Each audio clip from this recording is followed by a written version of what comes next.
driving, spinning, fading, hitting! 1.1 to go! Oh my goodness, Tyrese Maxey! Daniel House fills the lane and fills it up.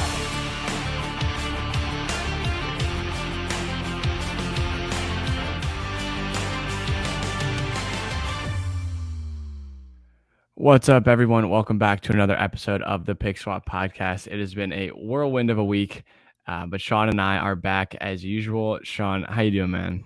Yeah, the year will be 2054, and we will still be talking about Ben Simmons on this podcast, man. It feels that way. I can't believe we're ripping over that Band-Aid again, but here we are. My plan is to dominate this year, so I'm ready to get back in there. This version of myself as a podcaster would have killed the guy I was last year as a podcaster. So, we got a lot to talk about today. There's going to be some things that later in the pod we'll talk about some hypotheticals, but for right now, we'll talk about the article that came out. Mark Spears did essentially a one-on-one interview with Ben Simmons this week, and naturally it circulated through the national media and kind of deep cut into the Philadelphia media as well. There was a lot to take in. I hope everyone read it. And there was a lot more to just the article than the one quote that came out. But just general thoughts. What were you thinking about that article, Ben being back in the national news circuit as well? Yeah, I guess it's kind of funny how things have kind of shifted to where Ben for a while was such a in the limelight guy, like in headlines, in the news and in the like social media sphere, I guess, to where he's pretty much been off the grid for the past 2 years at least, and maybe even a little longer. We don't really get a look at what this guy thinks, what he's doing, and that's mainly because he has no interest in playing basketball, and that's the reason that anybody cares about him. But like I think it was kind of cool to at least get a picture into his mind at this point. As much as like there are hurt feelings, there's all these stuff that happened. Like he is a guy who's been through a lot of late. So it was kind of cool. I thought it was one of the more, I guess, him opening up more than I'm usually expect to see from him, or we have seen from him. And there was still littered in some of the comments that bring out that like tone of arrogance that has always rubbed me the wrong way about him. So there was plenty of that in there. I'll throw it back to you and give your thoughts, and then I want to dive into a couple specific quotes from it. Yeah, I was gonna say I kind of agree with you there. When looking through it, it did seem like it was more human from him, Yeah. more of like a genuine response. I felt like a lot of the times here it was always short and not given much personality. I don't know how much personality there really is beyond the surface with Ben. Yeah, but it was nice to see that. And honestly, the biggest thing that I took away was like in the quote that really came out that people got really into. The big thing was it was just like the maturity and the way he spoke about his time in Philadelphia. And I feel like had things ended that way, had he just been able to speak on it on his own and had been able to put his own words kind of gently out there the way he did with this article, obviously entirely different situation, and the circumstances are as far away from the original circumstances as they could be. But him just being like, it was time to go, things transpired where I felt like I needed to go. And had he just been a little bit more mature at the time, I feel like things, he probably would have ended up leaving regardless, but things would have ended a bit differently. Yeah. It was weird the way he brought being traded back to Philly. Like he weaved that into that conversation himself. That was not the original question. So I was surprised and intrigued by the fact that he did that anyway. Yeah, and a point that I just want to hit on real quick too is I think we were pretty on the money about this during the time too. I don't think anyone was super shocked to see the end of the Sixers and Ben Simmons relationship happen. It was the way that Ben handled it that made it such a show and made people hate him so much. And it does blow my mind after this little lame, corny quote that I'm about to pull up here, how many people are jumping back on the Ben Simmons bandwagon and welcome him back to Philly. So I guess let's dive into exactly what he said. I'm sure most of everybody has seen it at this point, but the question from Mark Spears was, how would you say you reflect back on your Philadelphia days? And Ben Simmons said, quote, I had a lot of fun there. It was time for me to go. When I did leave, it was good timing. Obviously, the injury and everything that was going on didn't help, but I think it gave me a chance to really appreciate it. I'll always have love for Philly. People always ask me, like, if you were to get traded again, where would you want it to be? I always say just Philly. Philly is a second home to me. And in time, you learn and grow as people. I don't really have anything bad to say about Philly. It was a crazy situation at the end, but it is what it is. So James, any more in-depth thoughts on that specific It quote there? is what it is. Unfortunately, that's kind of Ben, Yeah. right? Like that's kind of Ben. But like I said, I think the big thing was he weaved in like if you were to be traded again, where would you want it to be? Like that was all on his own. The question was how would you say you reflect back on your Philadelphia days?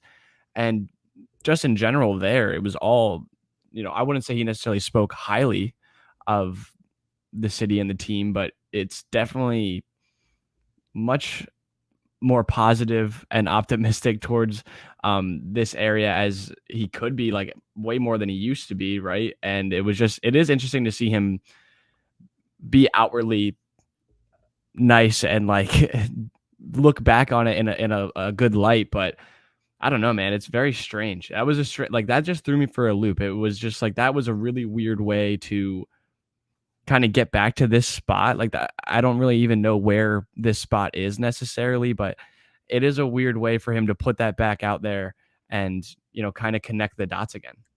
I think it was a very nice coached up PR answer. I think it Might have was been. written from him from the start. I do respect it and appreciate it, and it is the right move to handle it this way. It does not change how I feel or think about Ben Simmons by any means. If I'm going to put all feelings aside, cut and dry, the guy is not built for it, has never been built for it, and frankly, this does not change my expectations for him as an NBA player moving forward. We're gonna see the all the hype again and all this, and I do like appreciate him trying to put more of a positive spin on it. And I honestly don't think there's any other option for him at this point. Like we've seen the moments where he's come back to Philly. This is a guy who I think has been the number one enemy by Philadelphia fans of any player ever. He's done more disrespectful things to a franchise and kind of have blown things up in a way.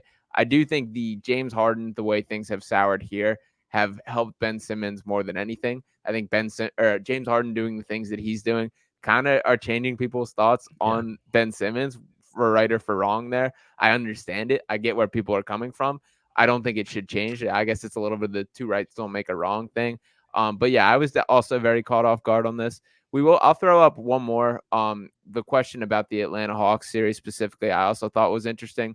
And I also thought was even more of a blatant lie. So he was asked about the Hawks play or the Hawks that game where he melted down in that specific play where he passed Matisse Thybulle. We all have seen it and heard about it a million times. But the Simmons response was, quote, I don't even remember that game anymore. To me, I made a play. I gave it to somebody who's probably going to shoot better from the free throw line at the moment of the game.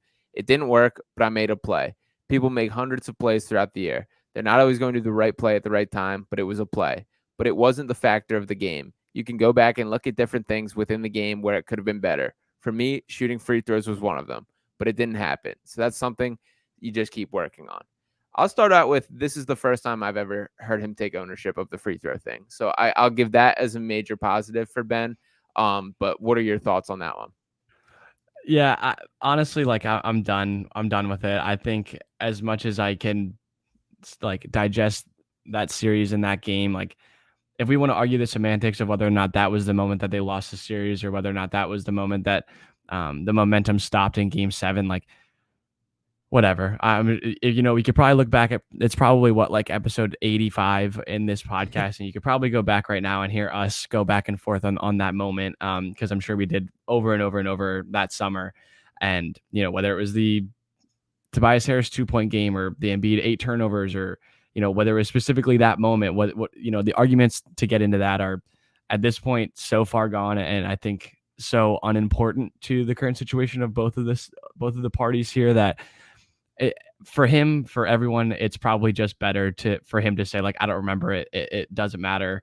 But yeah, I guess as candid as you've gotten with him about that, like, and I think that's where it started with not getting the word from the horse's mouth with Ben was after that series. It was just like, it is what it is. I am who I am, this and that. And that's really the extent that we got from him. So I guess it's nice to, are you about to pull up the video of him shooting?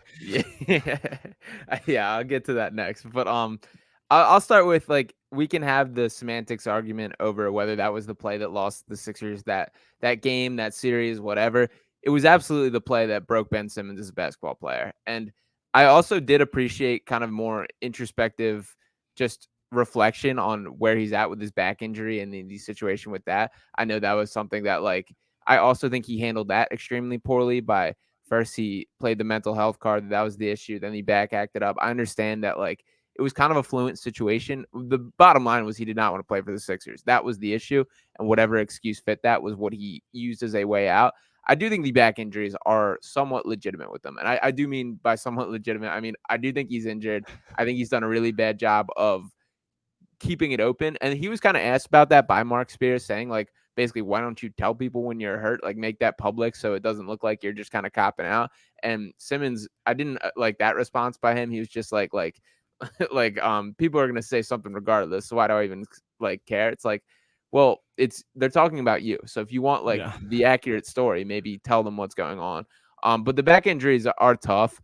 I guess I got two more questions for you, James. Number one, is there any chance in the world that Ben Simmons would ever put on a Sixers uniform again? Um, had you asked me 2 days ago, I would have said no. But like, Oh, boy. I We're mean, here. like, listen, no, I'm listen. I don't think that's ever gonna happen. I really don't see that happening. It's probably not good for anybody.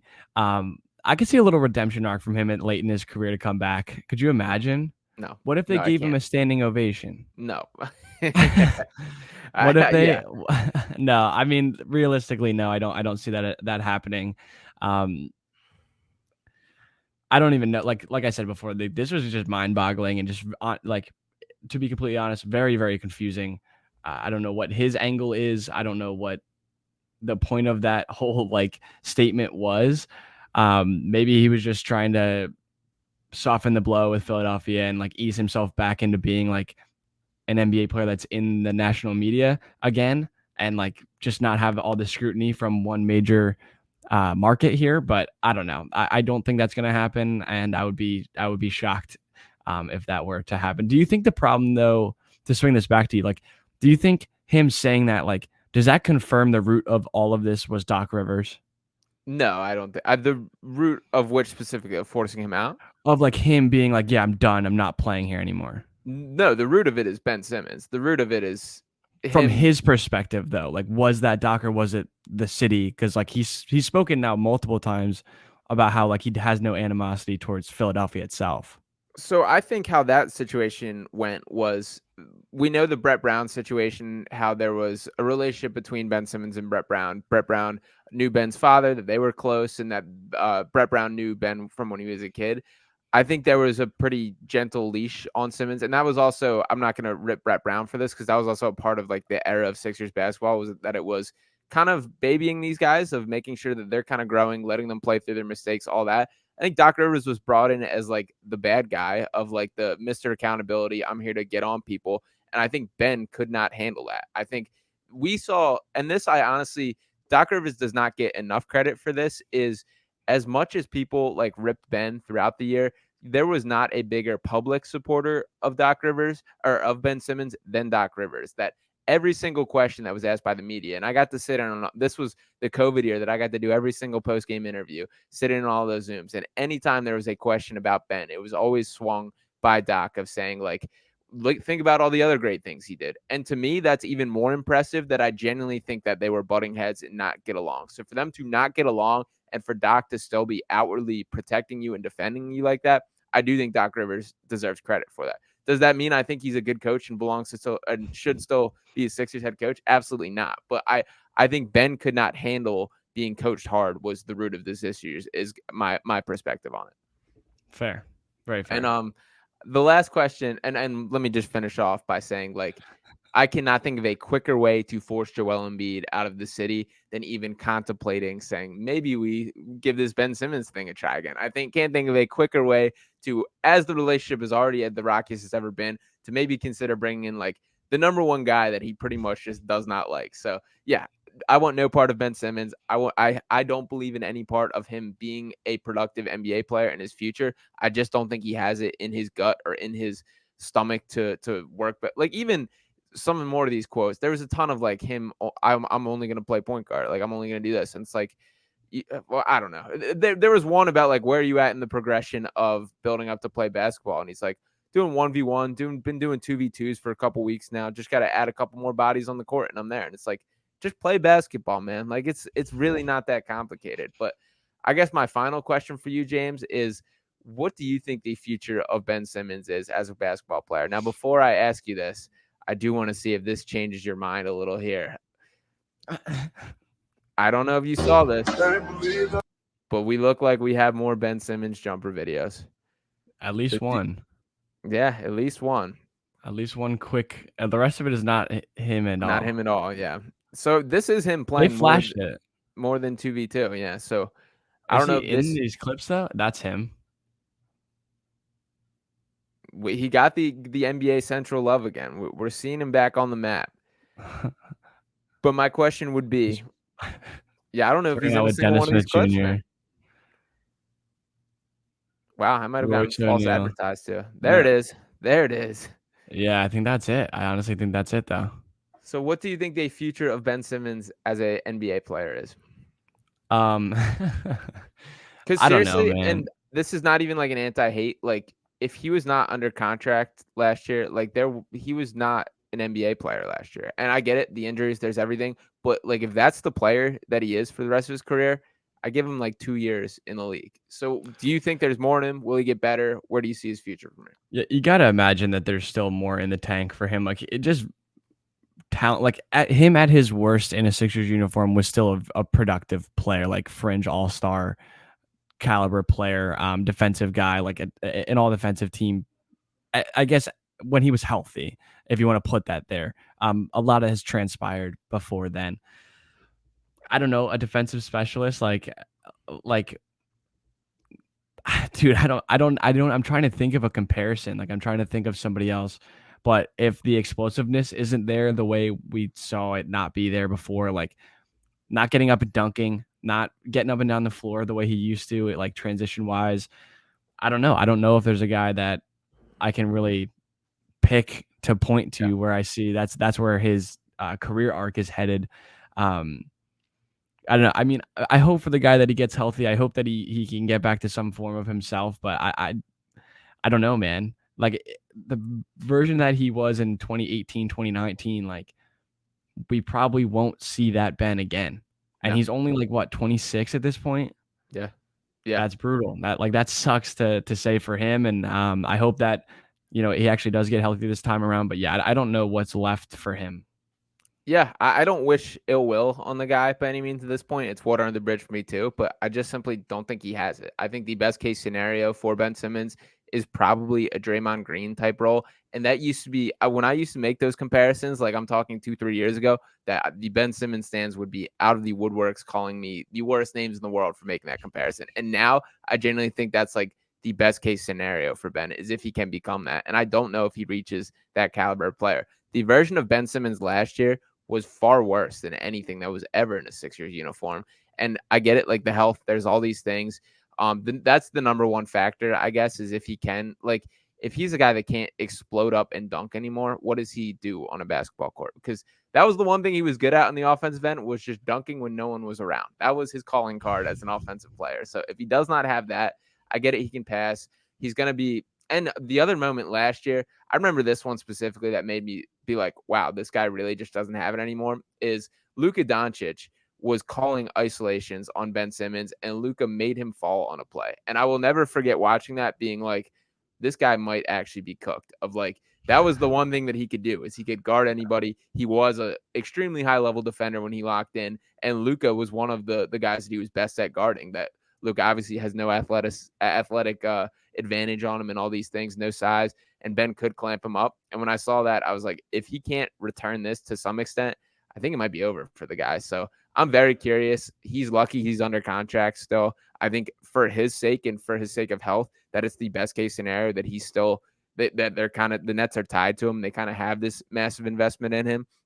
But if this was a guy that was a free agent right now, like, what do you think would happen? A team would take a chance on him. He wouldn't be out of the league, but I think he genuinely might be looking at like, maybe a 1 year, $5 million deal or something along those lines is like a prove it. I just don't see it from the guy. Yeah, I wonder if he'll end up being part of this eventual Damian Lillard trade. Like, if this becomes a 3-4 team deal where the Nets get involved and maybe send a pick or end up with like Hero in some sort of roundabout way. Like maybe he ends up in Portland as part of their rebuild. And honestly, I think that would be best for him. But I don't know, man. It's hard to speculate. I guess maybe we'll see what. I also think, on a completely side note, I think that Lillard deal that may or may not happen is the deal that's holding up the remainder of the NBA. Yeah. And that's, I mean, different conversation. But I think that like maybe he's just like freed out to some random city on the West Coast where he can just like exist and play meaningless basketball for a couple of years and refine himself. Yeah, that's all fair. So I guess let's put a little bow on the Ben Simmons conversation and talk about the actual Sixers. I want to do a little bit of a fun exercise here.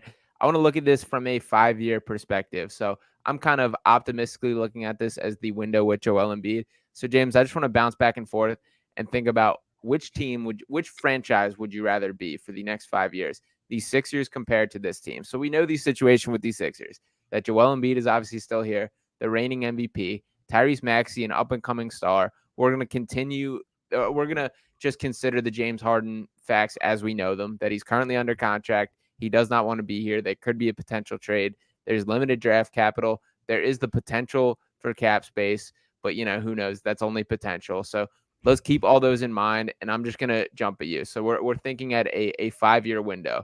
I'll start with some of the obvious ones that I think the Sixers are in much better position than.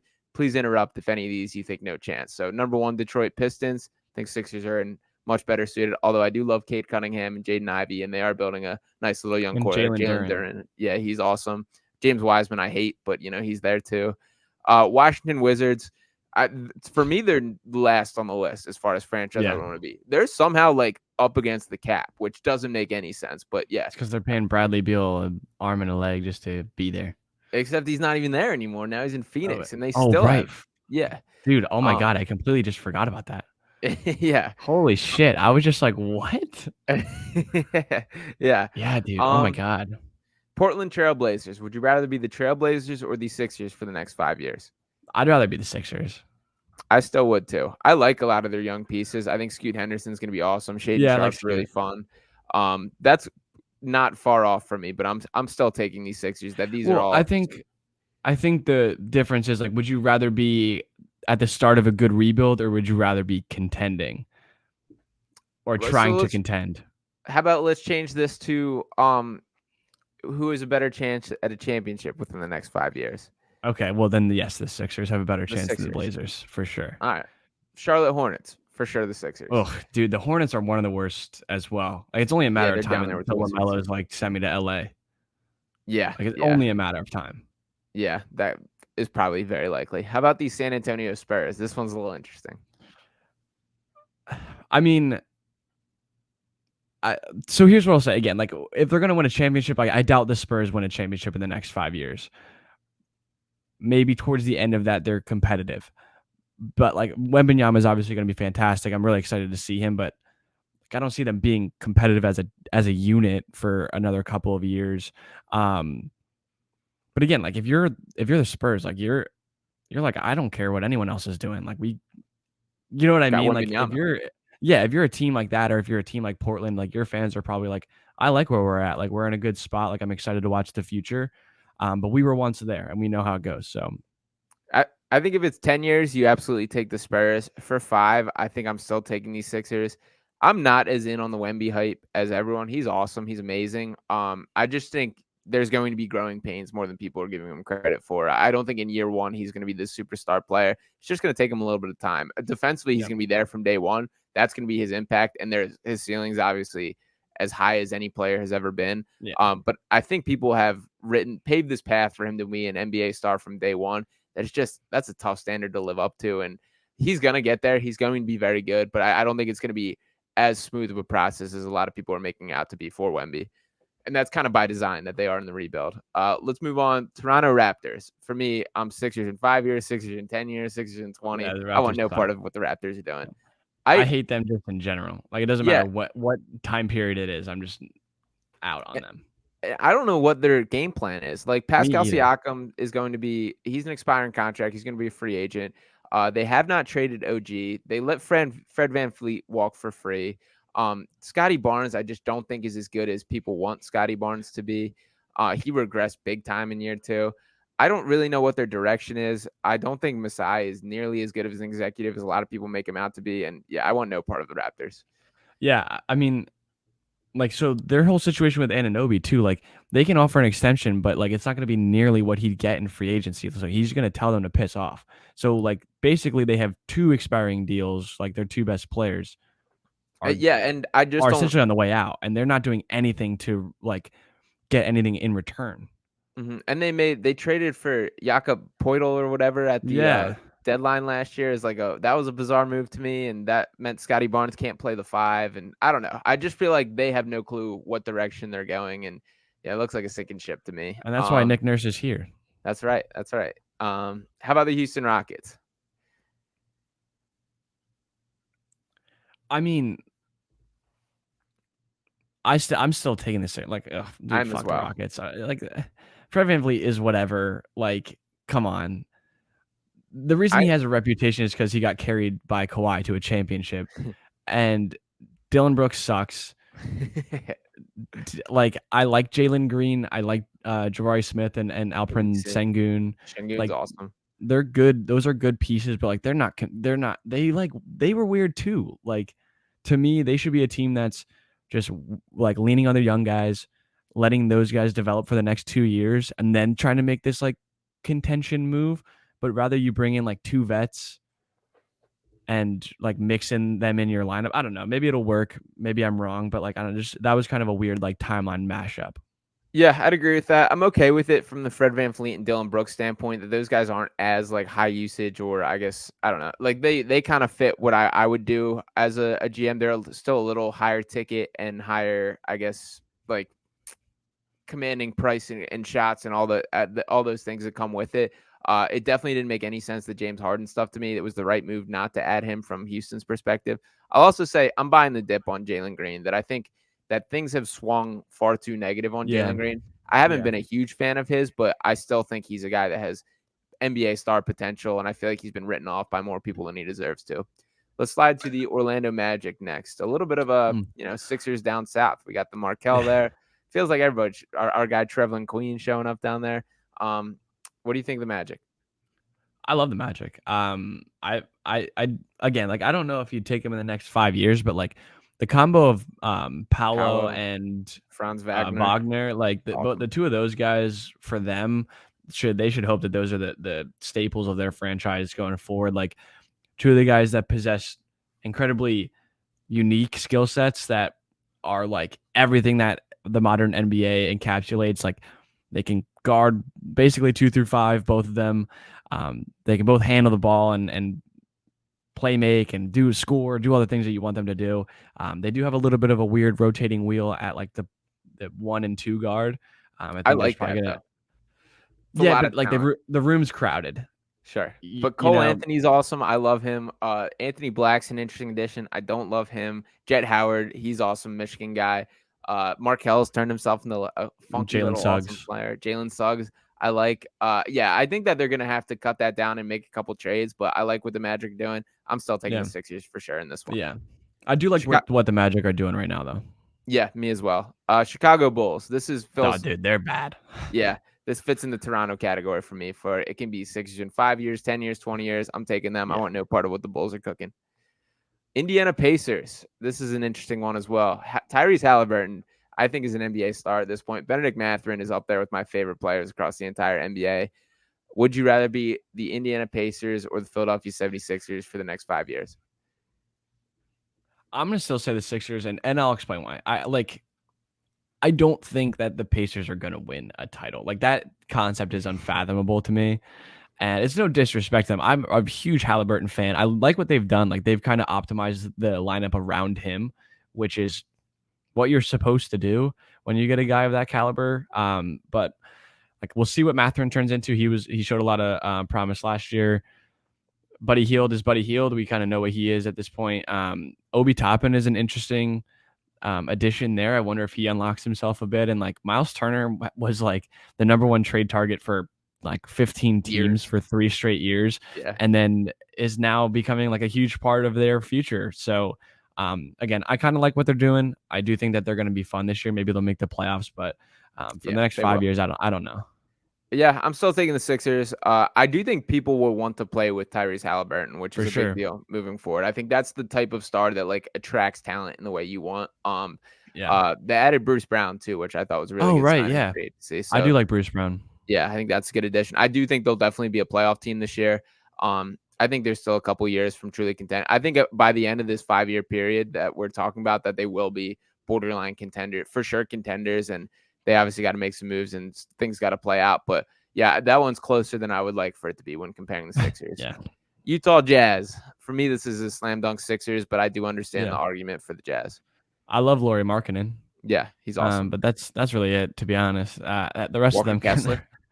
Oh yeah, Walker's good. Yeah, Walker is good. That's an interesting front court there that they got going. That'll be interesting for this year. I wonder what like their plan again. Like I wonder what their plan is, because I feel like those two. I mean, like Lauri really unlocked himself last year, and Kessler's continuing to improve. Like I wonder if they're just good enough to like keep them above the category of tanking team that they want to be. And they have a lot of picks though. They have a ton of picks. Yeah, it's fair. They're building something special. They're gonna. There's a lot in the works. I think in Utah, they could absolutely hit a home run and catapult themselves toward the top of the teams that you want to be. But for me, I'm still rocking with the Sixers for this one. I just don't have that much of a belief in it. The Brooklyn Nets. Mikal Bridges is terrific and far better than I honestly believed he could get to. He showed a lot to me last year, being like a primary guy, creating his own shot, all those things. We just had a lengthy discussion on Ben Simmons. Cam Johnson is also awesome. What do you think of Brooklyn? Yeah, they're fine. We saw what those guys are when they're the number one and two options. They're gonna get swept in the first round. Like I think Bridges is good, and I think when he is the number one, he can give you a lot. I also think like him and Cam Johnson both get like a lot of credit. And like are put in the category of like rising stars when both of those guys are like mid to late 20s already.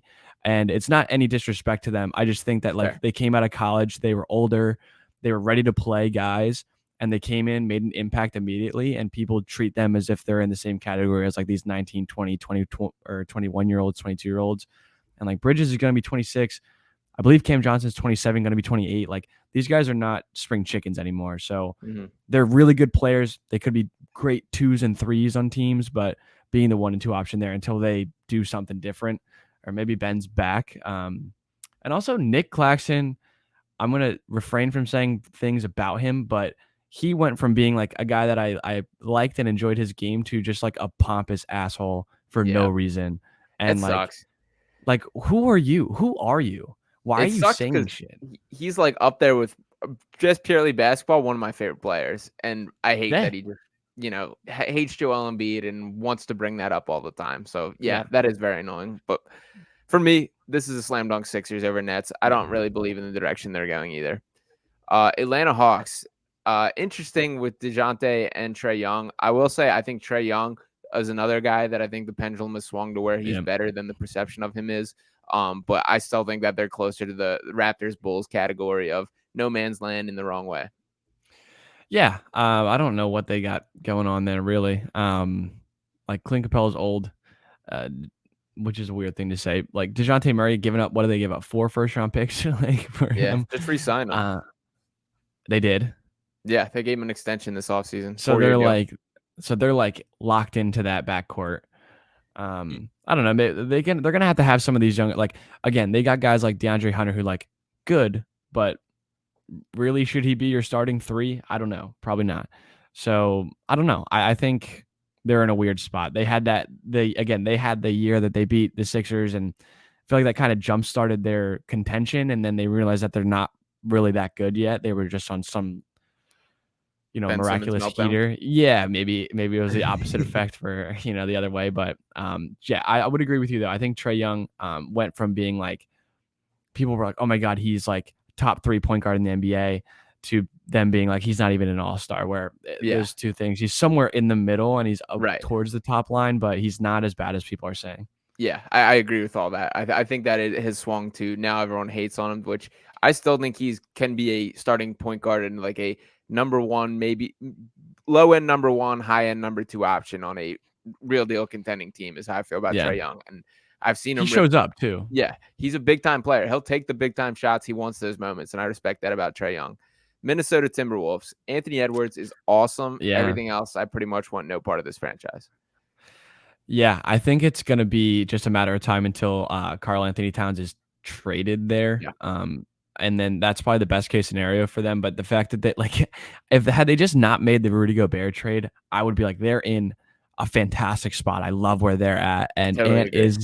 Ant isn't like he's proven in the USA the whole thing going on right now. Like FIBA, he's been fantastic, and I really like what is there to not like about Anthony Edwards? But the rest of the team is just like they're in a weird spot. They sprung themselves too far in advance and made that move out of nowhere and have handcuffed themselves for the next couple of years. Yeah, I'm still sticking with the Sixers here. There's no way to get off Gobert. That you're stuck with him. That's the deal with the devil that you made, and you got to live with it.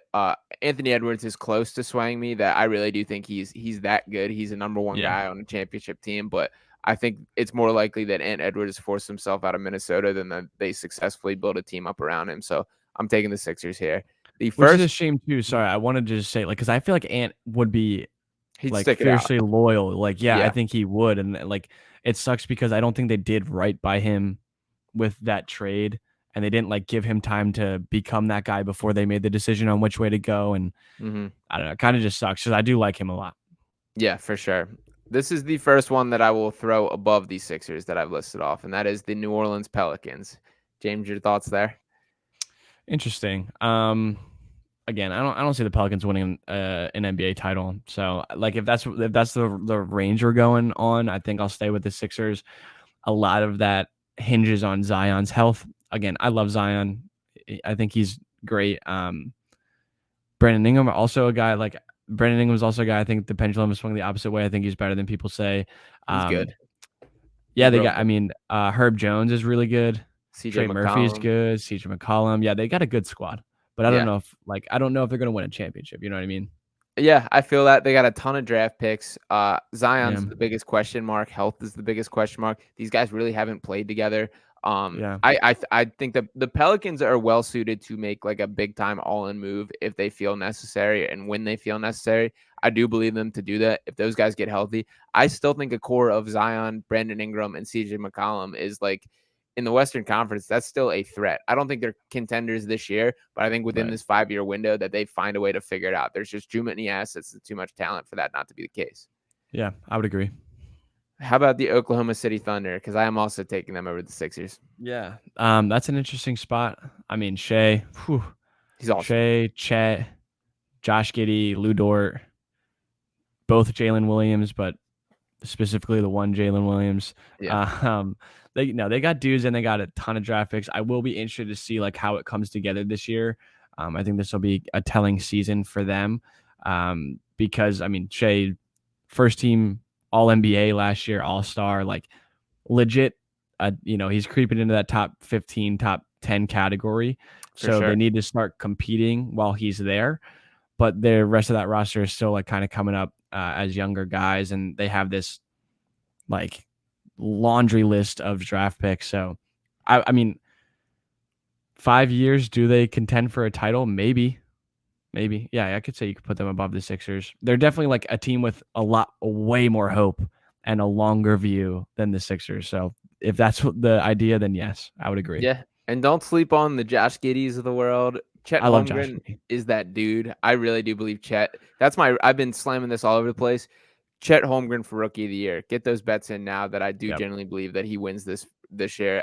He's that dude. Everyone's gonna quickly realize like how good this guy is. He's kind of been off the map with the injury and everything, but I've loved him for a couple years now, and yeah, Chet's that dude. I also think, Josh Giddey was one of the first guys that I was like adamantly right on around the draft. Like I remember doing a big draft profile on him and being like, love this guy, I would take him in the top 5.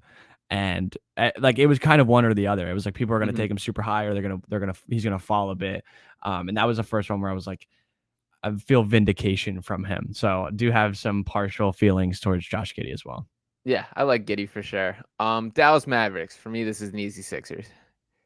Easy Sixers, okay. I like Luka a lot. I don't want any part of Kyrie. Kyrie, yeah, Um, and the issue with both these guys, Kyrie and Luka, is they're such individual talents that like everyone else basically has to be bought into playing defense and shooting catch and shoot threes. That's essentially how it has to work. yep, That can function at times, but you have to be really, really good at it. And I just the margin for error is too small for me. that's fair. I would agree. Yeah, I don't like the rest of their roster is just so I don't even know like what to make of it, but yeah, they're in a weird spot. I would take Sixers definitely. Like again, I mean, Luca carried them to a Western Conference Finals before, so maybe they can ride that wave if everyone stays healthy. But yeah, they missed the playoffs last year. Yeah, yeah, for sure, which is wild. So I'm going Sixers there. This is another one that's way closer than I want it to be, but because we got the guy and you want him, the New York Knicks, I'm still taking the Sixers over the Knicks. Jalen Brunson is that dude, man. He's like almost Don't care. single-handedly changed my perspective. That dude's a winner. That dude's like a championship point guard, and they still need like one centerpiece superstar for sure. And Julius Randle is also a loser. I don't think you can win with him. But the Knicks are coming, man. They're on the right track for the first time in a while. Yeah, but again, I think they're in a similar spot as the Nets, where it's like a lot of those guys would be great 2s, 3s, and 4s, but like they don't have a. I mean, Brunson, if he's your one, like, are you really winning a championship if he's your number one guy? Because you're not I doing it think if it's Randall. I think you can have a guy of equal talent of Jalen Brunson. Brunson's that dude, man. He's a cold-blooded center stage. Yeah, no, I like him. He's the I man. just mean like I hear you. they don't have the top level talent that a lot of these other teams do that are competing for titles. Like they just don't. Like, I don't want to do this, but you throw Joel Embiid on that team, and they might be the favorite in the Eastern Well, Conference. yeah, you throw the MVP onto Sure. basically any They team get in the East, and they get a lot better. So I mean, the same thing with the Sixers. well, we Like have if Joel Embiid. yeah, no, we have Joel Embiid. Like if you take him off this team and put Julius Randle on this team, it's like, Yeah, oh sure. shit, like we're not that good. But you Sure. add Joel Embiid, it's like, okay, we're pretty damn good. Yeah, no, that's fair. Let's slide to the Sacramento Kings. Whew. Again, they're not going to win a championship. I'm sure people say that about the Sixers as well. Yeah. So I don't want to get ahead of myself there, but I like De'Aaron Fox. I don't like Domantas Sabonis that much, to be completely honest with it. Like, I don't know if that's a hot take, but A little bit. I just don't like him. As a person? I just don't like, yeah, I don't like the whole thing. I don't like the whole package from him. Just like Interesting. the whole thing. I don't know when it rubbed me the wrong way, but it's been for a while. Regardless, I mean they're fun and young and good, but I don't think they're gonna win a title. I'd rather be the Sixers, but they're fun. Like I loved the beam, I loved the whole thing. Like I'm happy for Sacramento. I think that they deserve a good basketball team. Yeah, I'm going the Sixers here. I think De'Aaron Fox is also really good. Mhm. Added Chris Duarte this offseason, who I like. I like Sabonis far more than you do. The Beam team's a sick nickname. Like the Beam's awesome. Yeah, Kings are a fun story. They're a fun team to root for in the Western Conference, but I don't take them overly seriously. Let's jump to the LA Clippers now. Interesting. I feel like they're in very similar positions. Like they got to win and compete in the next 2 or 3 years, and if not, they're probably on the back end of the place that you don't want to be.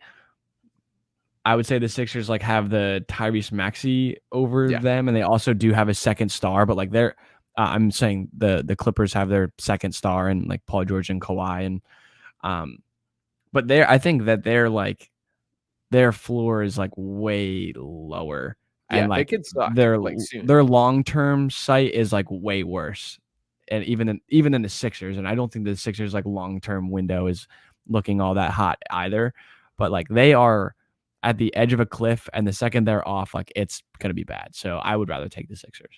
Yeah, and the interesting storyline there is them opening this new arena next year that Steve Ballmer is going to be desperate to make sure they don't fall off that cliff. It's very much there. It is very much right next to them. So he's got to be Yeah. very careful and figure things out when it comes to the Kawhi, Paul George stuff. We know the James Harden storylines, and I do think he eventually finds his way there. But yeah, I would rather be the Sixers than the Clippers, no doubt about it. You should trade Paul George to the Sixers to ensure that he doesn't ruin that for them. Yeah, they're gonna try and take Tyrese Maxey for that. I think that's the hold up on that one. Another team that I would rather be than the Sixers. I would rather be the Memphis Grizzlies for the next 5 years than the Sixers. Agree or disagree? Sure, that's fine. Yeah, yeah. That's fair. And that's way more about You Jaren love Jackson Jaren Jr. Jackson. He's one of my guys. He's the Yeah, man. you love him. Yeah, he's awesome. Cleveland Cavaliers. Sixers. Sixers kick their ass every year. They kick They their took ass. Niang from us, man. I don't give a shit. I think Donovan Mitchell is going to find his way out of there. Darius Garland to me is probably the biggest selling point. I think Garland's awesome. I also think this is probably pretty hot takey of me. Evan Mobley's a nobody, man. Like this is a guy that keeps getting hyped up as like this next big thing, and I see like the potential is still there and definitely was there, but he really has shown zero progression since coming to the NBA. Yeah. I'm off the Mobley hype train for sure. I definitely liked him a lot. I was expecting like more. I definitely was expecting more though. You wonder if like that loaded like crowded front court was an issue. It's part of it. And like he's nowhere near the top of the pecking order there. But yeah, I don't know. I haven't seen it either. I mean, the defense is definitely there. He was top 3 in defensive player of the year. But I could see like I feel like his arc is kind of similar to what we'll see from like Wembanyama, maybe even Chet, like defensive specialist to start and might like eventually grow into being a good offensive player. Like he was getting Kevin Garnett comparisons out of college. So like not his fault, but the expectations were a lot higher than what he's shown so far. Yeah, I think that's all definitely fair. I've just been very like even defensively. I'm looking up his stats right now. I'm very surprised to see that he averaged 16.9 points per game last year. It did not feel like that at all. So maybe I'm eating a little bit of my words. I'm trying to find his blocks. His blocks per game is what I'm most curious on because he doesn't strike fear into me as a rim protector either, which is you have to be for that archetype. He's definitely not a good lob catcher. I don't see like a definable offensive skill, but I won't keep it too long-winded. We're already kind of running here. I'll slide to the Golden State Warriors next. This is an interesting one because this is another kind of fall off the cliff category. Yeah. I mean, they've won so much. Like they might win again. So like I would probably be the Warriors just because they know how to win. Yeah, that's fair. I was surprised by the Jordan Poole trade. Not surprised because we could all see it coming, but I think like when they are heading for a rebuild in a way that initially I thought they were going to try and retool, figure this out, and stay competitive for a long time. I think once this era of the Steph, Clay, Draymond, and Chris Paul now fall off, that like we're heading into a full scale rebuild. So I think I'm taking the Sixers. I think I'd rather be the Sixers than Golden State Warriors. Although Steph Curry, no, I take it back. I could see several more Steph years. could play for another 5, yeah, 5-7 years. Yeah, I'll go Warriors. How about the Lakers? Yeah, I mean, like again, they know they won a championship. They know how to win. Like maybe they'll win. Like I don't know how good. Like I thought they were going to be good last year, and I didn't think they were going to be good the year they won the championship. So like I never know what to expect from them. I mean, like LeBron's got to be close to retiring, or leaving. Yeah. So I mean, I guess the Sixers, just because I don't like the Lakers. Yeah, I'd take the Sixers here. Anthony Davis is also like could fall off the cliff whenever. I don't think D'Angelo Russell is any good. Austin Reeves is going to be thrown into this third star and be hyped up all over TV all year. We should all brace for that now. I think overall I'm taking the Sixers. Miami Heat. James Brain, your thoughts on this one? Fuck them. I'd rather be the Sixers. Yeah, I'd rather be the Sixers too. I do think they're going to eventually land Dame, but they really like have all their chips on that they haven't done anything this offseason. They lost Drews. They lost Gabe Vincent, who I both like. Gabe Vincent especially I love. He did go to the Lakers, so I guess I got to give Lakers props there. But yeah, I feel like at some point the Miami has to kind of get over themselves. It has to cave in. I think it happens within this 5-year window, whether or not Dame's there or not. They did draft my boy Jaime Jaquez Jr. though. They did. But he may end up in Portland when it's all said and done. I hope he does. I'm praying he does. I can't root for him in a Heat uniform. Phoenix Suns. Would you rather be the Suns or the Sixers next 5 years? You mean I guess the hope for them is that like even when this window closes, like you hope just Booker is still there and like competitive on the other end. So I guess they have like their stars still in like a good spot, but he's gonna be getting like up there in age though. Not like up there, but Booker, you mean? closing in on 30. Yeah. I don't think he's that old. I'm gonna I look mean, it what up. he was drafted in 2013. He is 26. Okay, that's not even close to where I was thinking. So yeah, I would rather be the Suns just for that fact right there. Yeah, I think Booker goes a little underrated as well. I think he's a guy who's like a real deal number one star that in the way that he doesn't always get credit for. He's got a unique game. I love the way he comes off screens. He does have a little bit of like that Kobe-ish style of play to him, which I think you can win with. And he does compete on the defensive end. He's never going to be a superstar in that area. Kevin Durant, he's Kevin Durant. Not much more we say. They also brought in Bol this offseason. I don't know if you saw that, but that should be moving the championship lines if it didn't. Um, I think I'll go Suns as well, although I'm not head over heels. Boston Celtics. This one, I unfortunately Don't even just can we skip this one? yeah, I'll unfortunately roll over and admit Celtics, but this pains me. Just having the like flexibility with both Tatum and Brown. I don't think that they finish out the lengths of each of their contracts together in Boston, but I just think just like having both those guys and whatever trade package that you can pull out of them eventually if you do deal one, or Tatum's like real deal that guy, unfortunately. And this is all sucks to admit, but yeah, Celtics. I'm just gonna plead the fifth. That's fair. Two more. Milwaukee Bucks. This is interesting. It depends if Giannis leaves. If he leaves, then like I'd rather be the Sixers because like he might just walk for nothing. Yeah, I think I'm rather be in the Sixers. I do think there's a chance Giannis leaves. They I don't also have any think young talent either. Like who is Marjon who? Beauchamp, my guy. Yeah, like okay, like Drew is old, Chris Middleton's old, Giannis isn't old, but he might leave. Brook I Lopez is saw old. quick shout out to Rice Ricky Sanchez, but they were debating whether Giannis or Embiid's game ages better, and I think it's Embiid by like a significant margin. I think that there's a Yeah. chance that Giannis's decline when it happens, I think it's going to be rapid. That like he's a guy who's all physicality, all strength, all athleticism. He gets downhill, he attacks, and I love all these things about him, but that doesn't last forever. There's a shelf life on that style of play. So for me, I'm taking Embiid in that conversation, and that sways me to take the Sixers in this one. Fair enough. And the I last agree. one, another one that I have to kind of tip my hat and be unhappy about, but the Denver Nuggets, you got to rather be the Nuggets, unfortunately. Yeah, well, they know how to run a team, so Yeah. I'll give them that. I mean, don't get me wrong, they lucked into Jokic as much as any other team has lucked into a mega star ever. Mm-hmm. But everything else they've done around them, they've granted them time, they've backed them up when needed, they filled in the gaps when necessary, and they have a long view. So they've consistently worked on getting additional picks and using their first round picks to draft guys that are actually contributors early on and things like that the Sixers just have not done. So I would say just based on that fact alone, regardless of all the on-court stuff that you clearly probably want them regardless, I would say that fact alone of a competent and fluid and machine of a front office makes a big difference. Yeah. The Aaron Gordon trade is sneaky the best move that I think they made in this era. Ever. It was just the perfect complement for everything that was missing on that team. A perfect guy to play off Jokic, a guy that defensively picks up all the slack, is a huge threat on offense as a lob threat. He was up there. I was looking at the numbers, the two-man game as far as lobs, pass to catch. Jokic and Gordon was up there among the league leaders. Yeah. He's just like a guy that filled every niche that they needed. And it was the best thing for Gordon's career because he was kind of struggling trying to be the guy down in Orlando. He needed to be kind of a niche role for him. And it's been perfect on all fronts. So yeah, you do unfortunately have to tip the cap there. So by my count, I have 7 franchises that I would rather be than the Sixers. That's higher than I thought I was going to get to going down this list. Oof. It's unfortunate. This is where we're at. There's a lot left on the table though. There's a lot going on. So I would say give it some time. Yeah, and that might does be mean worse after that. You might be worse.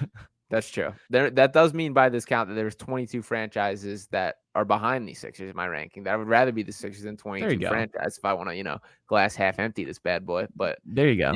Yeah. So overall, I thought that was fun breaking it down there, James. I appreciate you chopping up for me today. Yeah, Drop a couple comments, guys. Let me know what your thoughts, how many teams you would rank better than the Sixers. Sorry, we got a little long-winded on this one, but kind of got cooking. Thank you guys for watching. Make sure to drop a like, subscribe, and me and James will talk with you next time. Peace.